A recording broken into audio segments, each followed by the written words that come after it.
Hello, Internet, and thank you for joining me today.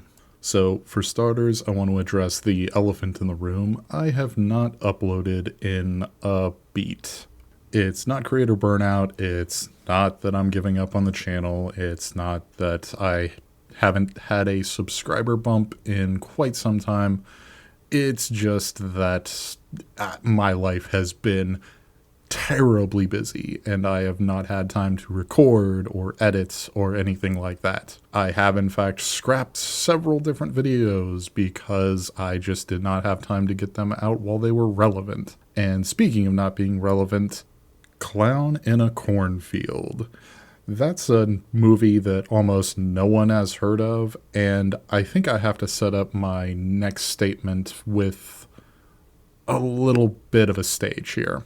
Because you see, I love YouTube. Not just making YouTube videos, but like the whole platform. Like the ability for me to just go out and see whoever's talking points or whatever they're talking about at the time is fascinating to me. I love the concept, love the idea. And I love the movie commentary community on YouTube. I mean, I kind of cut my teeth on Nostalgia Critic and Angry Video Game Nerd and these guys, right? Even old JonTron stuff. But at this time of recording, I have only ever given my money to YouTube for two creators in specific. The first one being Your Movie Sucks. I think Adam is awesome. I think I've talked about it before on my channel, but regardless, that's not who I'm talking about today. Today, I am talking about the only other person I have given my money to in exchange for like member benefits or whatever, and that is Diligent Maniac. Now, part of the reason for me financially supporting Diligent Maniac is I wanted to get in on the ground floor of something that was probably going to blow up. I think he is amazing, and that's really the core of why I have been giving him money for several months now. He's still criminally undersubbed, so anybody that wants to go over there and talk about movies, he is awesome, amazing, great. And towards the end of last year, he was asking his subscribers, specifically his channel members, to give him ideas for movies to review. And to this, I say, Clown in a Cornfield. Now, Jeff, if I may call you Jeff, I just want you to know, I did that to you. Your suffering was my joy. But I didn't only recommend that because it was, something that I figured would be something you wouldn't like. The reason that I ultimately recommended that to you is because I wanted more people talking about this movie because I didn't have enough to really talk about it on my channel here. When I started to try to do a script for it for my October video series, there just wasn't a lot of meat on that particular bone. But I found myself actually really enjoying this movie, and your video on it actually inspired me to talk about something that I've wanted to address for quite some time. And that is the base hit movie, the A- movie, the 6 out of 10, if you will.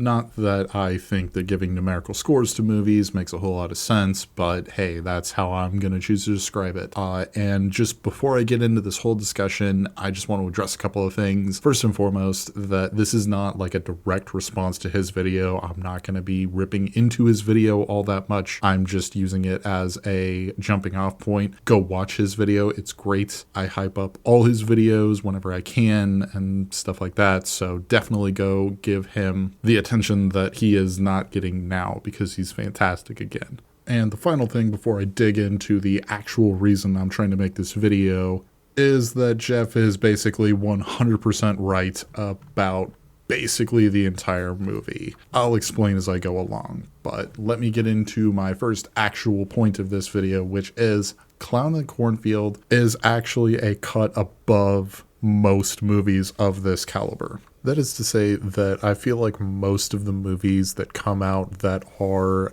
of this ilk don't really have a wider point beyond, hey, this is something you could give us $8 for. Or, 50. I don't know how much movie tickets are these days. But this movie seems to want to explain something about the wider world. It wants to give a message to us that will go beyond the 90 minutes that we've spent with it. Now, I'm not going to do a summary of the movie. If you want to watch that, go watch Maniac's video. Like I said, he's undersubbed and deserves much more success than he has, and he's way better at summarizing movies than me. However, there is one part of his video that I do, in fact, disagree with.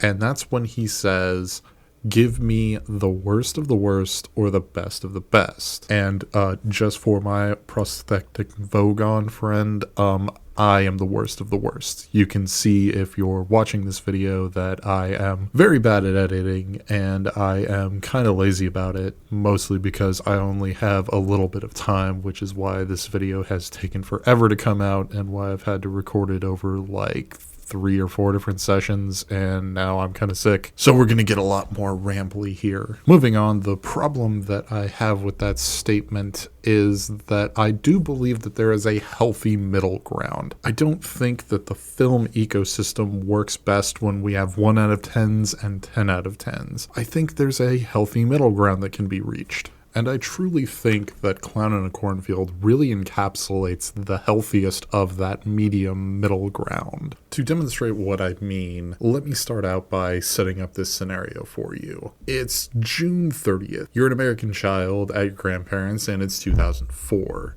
There's no swimming pool because you're poor, and the Midwestern sun will bake you to a crisp if you're outside longer than 5 minutes. So you're stuck indoors and there's no video games or toys, so you're watching cable TV. Are you going to kick back and watch another rerun of Gunsmoke with Grandma and Grandpa? Or are you going to flip over to the 24-hour loop of Independence Day that Sci-Fi has going on? My choice obviously is going to be Independence Day.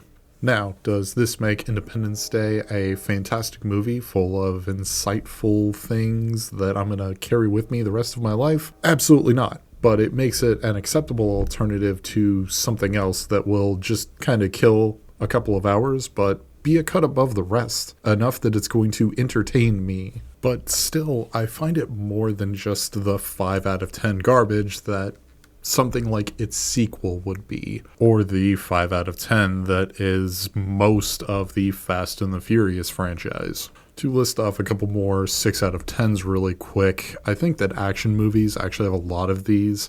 Something like a Taken, The Equalizer, and Jack Reacher are good examples of this in my book. They do just enough to differentiate themselves and make you want to watch them maybe a second or third time, but never truly seek them out or recommend them to anyone. I'm actually kind of having a sort of crisis when it comes to recommending films to people, because there are several films that I've seen recently that are really, really good, but I can't recommend them to anyone because they don't necessarily have an appeal to them. For example, Hamnet and Train Dreams. Both of these films are beautifully shot, well acted, and well directed. However, the story that accompanies them does not appeal to a mass audience. However, I can recommend to just about anybody A Clown in a Cornfield. My head's all like swimmy, so I'm having trouble putting things together in my head. So let me dive into The Equalizer for just a second here to further push home my final point here. So if you've ever seen The Equalizer, you'll know that there's a bunch of kick-ass action, and you definitely remember all of the great scenes with the very charismatic Denzel Washington. However, what you probably don't remember is all the really corny dialogue that's in between, and there's like 4 subplots. I rewatched it recently, and I totally forgot that there was like 3 or 4 different subplots that literally lead to nothing. They just get resolved kind of off screen in the background, and then there is a whole part at the end where we diverge from the main story of Denzel Washington in Boston taking out the Russian mob to him just flying to Russia to kill the main Russian mob boss, and then he just flies back like nothing happened. Like, why did that need to be a thing? However, I would still say that this is a great example of a 6 out of 10 movie that is worth rewatching if you see it, while you're flipping through streaming or through channels, because the action's great and Denzel does a great job. And this actually segues very nicely into my final point that I want to make with this video, and that is the streaming wars. I'm just going to come right out and say it. Theaters are dying. I say that as a fact based on data, not as an asshole on the internet that hopes something will happen. I am in love with the theater, but I have to be realistic about this. It's very hard to beat a home experience that is appealing to the masses. In fact, the whole movie landscape has changed so much over the last 15 years that even the most safe bets from Hollywood seem to be somewhat uncertain. And this is heavily tied into budgets. They get bigger and bigger for these massive tentpole movies, and if I am reading the internet's tea leaves correctly, it's a boom or bust sort of landscape, unless you're Warner Brothers, where it's bust and then reboot before busting even harder. Even streaming services are doing this with trash like The Electric State.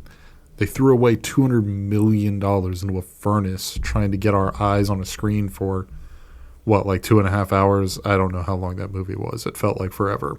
Now, I'm saying all this so that I can make the case that in the future, the Clown and the Cornfields of the world are going to be the real winners here, because on a budget of around $1 million, there was a total box office gross of around $13 million in a small theatrical run.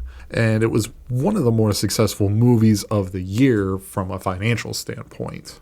Let's juxtapose this with Disney Pixar's, 3 or 4 out of 10 flop Elio, which made about $150 on a conservatively estimated $150 million budget. Now, I did cherry pick Elio for the comparison because it's basically the only thing that Disney released that I saw and was more or less an original IP, just like the Cornfield movie. I know it was based on a book. Don't let that distract you. And also, while I'm on a sidebar here, if you're getting ready to type into the comments that a film's success at the box office or the financials of a film don't really matter about the quality, I hear you, but my point is based more in when something is successful, when something does have a large return, they are definitely going to make more like it. And I would like to see more things like Clown in a Cornfield that have some good ideas executed somewhat poorly or a little bit boring,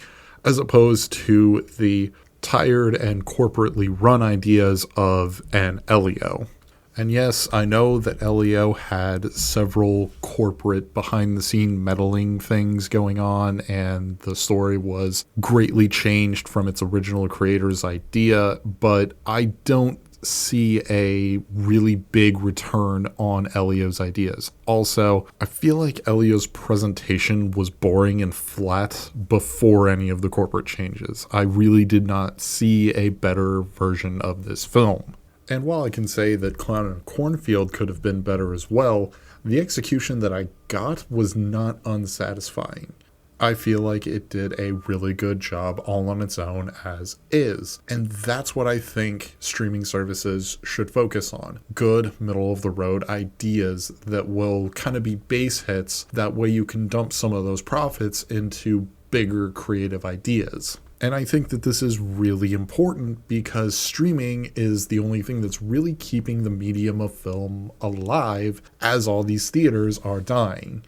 And with the only thing making the big bucks being sequels, remakes, or part of some franchise, I think it's really important to emphasize when we get a base hit like Clown in a Cornfield, or I guess to a lesser extent, just because I'm thinking about it, the movie Thanksgiving from a few years ago with Eli Roth. Okay, let me put a bow on this thing before I keel over and die.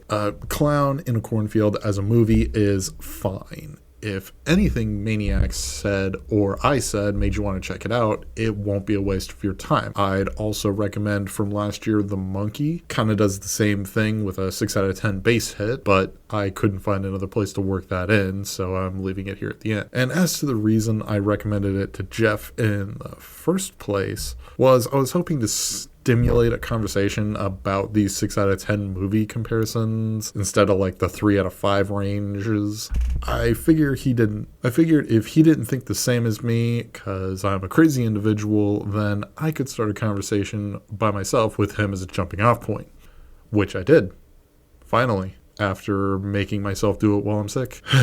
Anyway, I think the future of movies is actually looking pretty good with stuff like Iron Lung getting independently filmed, and honestly, I'm not looking forward to anything right this second. We probably have another couple sloppy years before we get to the really good shit again, and in the meantime, I will be here watching, reviewing, and discussing all of it. And as always, if you liked this video, please like and subscribe. If you want to hear better videos that I have more coherent thoughts on, go ahead and hit that like and subscribe, please. That'd be great.